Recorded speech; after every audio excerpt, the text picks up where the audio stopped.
नमस्कार. शिवपुराण.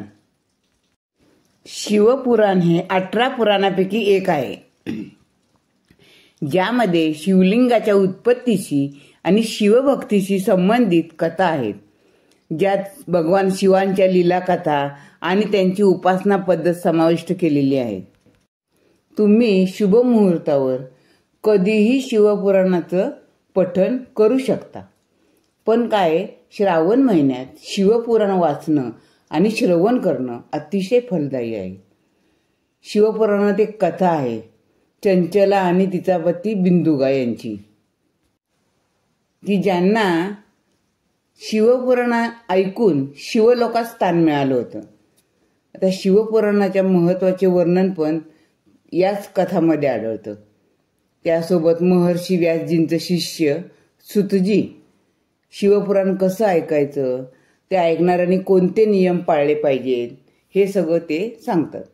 आता शिवपुराण ऐकणाऱ्यांसाठी कोणते महत्त्वाचे नियम आहेत, तर जेव्हा तुम्ही शिवपुराण आयोजित कराल तेव्हा शक्य असल्यास ते सर्व मित्रांना, कुटुंबियांना, ज्यांना ते ऐकायचं आहे त्यांना कळवा, जेणेकरून त्यांना त्या श्रवणाचा लाभ होईल. शिवपुराण कथा ऐकण्यापूर्वी संकल्प करा की तुम्ही कथा लक्षपूर्वक ऐकाल आणि मन शिवरायामध्ये गुंतवून ठेवण्याचा प्रयत्न कराल. जोपर्यंत दररोज शिवपुराणाचे पठण पूर्ण होत नाही तोपर्यंत अन्नाशिवाय राहून कथा श्रवण करेन. शिवपुराण श्रवण व पठण करण्याचा संकल्प करणाऱ्याने संपूर्ण पाठ संपेपर्यंत एकाच वेळी भोजन करावे आणि भोजन नेहमी सात्विक असावं. श्रावणामध्ये शिवपुराणाची कथा ऐकेपर्यंत, म्हणजे जोपर्यंत शिवपुराणाची कथा आहे तोपर्यंत मसूर डाळ किंवा मसूर, गाजर, शिळे अन्न, हिंग, लसूण, कांदा, जळलेलं अन्न, सोयाबीन आणि जड अन्न, याशिवाय मांस, मटण, मद्य याचं सेवन करणं टाळावं. शिवपुराणातील कथा ऐकणाऱ्या व्यक्तीने कथेचा शेवट होईपर्यंत ब्रह्मचर्य पाळावं.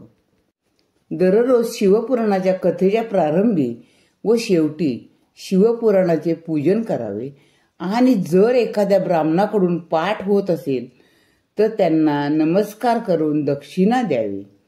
शिवपुराणात सांगितलं आहे की ज्याची बुद्धी नष्ट झाली आहे तो व्यभिचारी होतो. चंचलाचा पती बिंदुगा याला नरक यातना भोगावी लागल्याने त्याला नरकात जावे लागते. पण चंचलाने शिवपुराण ऐकून पतीला पापमुक्त केलं होतं. तर शिवपुराणातील कथेतून शिव निपुत्रिकांची गोडी भरतो. गंभीर ऋण भाग्यहीन व्यक्तीलाही तो शिवपुराणातील कथेचा लाभ देतो. म्हणूनच शिवपुराणातील कथा मनापासून श्रद्धेने श्रवण करा. मनात अविश्वास असेल तर त्याचं फळ मिळत नाही. तुम्ही विश्वासाने आणि श्रद्धेने शिवपुराणातील कथा ऐका किंवा पठण करा. त्याचा तुम्हाला नक्की फायदा होईल आणि तुमच्या घरात सुख, समृद्धी आणि आनंद येईल. धन्यवाद.